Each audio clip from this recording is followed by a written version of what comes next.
Let's see this question. This question is given in GATE 2010. Okay. The silicon sample with a unit cross-sectional area shown below, it is in equilibrium.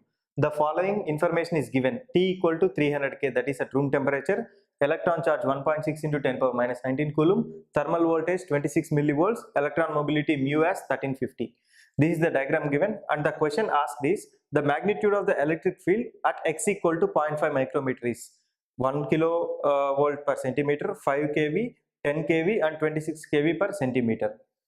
Okay, given the diagram, applied constant voltage and the value is 1 volt, and they are saying that it is at thermal equilibrium.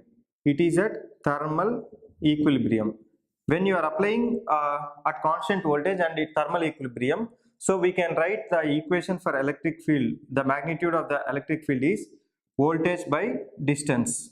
Voltage applied by distance. Here voltage applied is 1 volt, and the distance is here x equal to 0 micrometers to its 1 micrometer. So 0 micrometer to 1 micrometer, the difference is 1, so it will be 1 micrometer. Micro means 10 power minus 6. It is 1 volt by 10 power minus 6 meter. That will be 10 power 6 volt per meter. Here we have got the answer, but it is in the centimeters. So you need to convert this into centimeter units.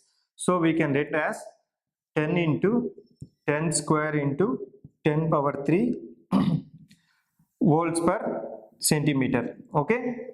If you observe this 10 power 3 is nothing but K.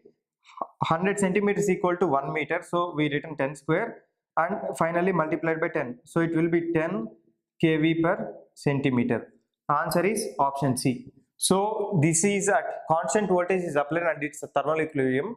At any point of x, the current will be constant. So current will be this. Given this is the second question, the magnitude of the electron drift current density at x equal to 0.5 micrometers. They have given the 4 options. So after the application of electric current, what will be the current density? J drift.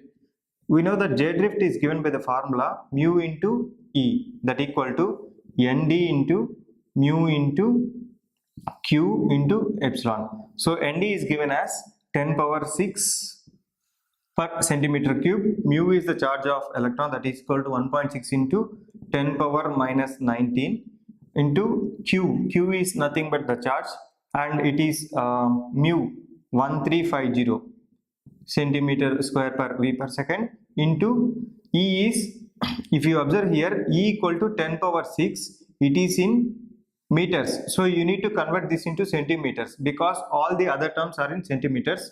So after converting into centimeters, it will be 10 power 4. So if you do this simplification, you will get 2.16 into 10 power 4 amperes per centimeter square. So if you observe this J drift will be option A. You need to simply remember this formula and just substitute the terms, you will get the answer.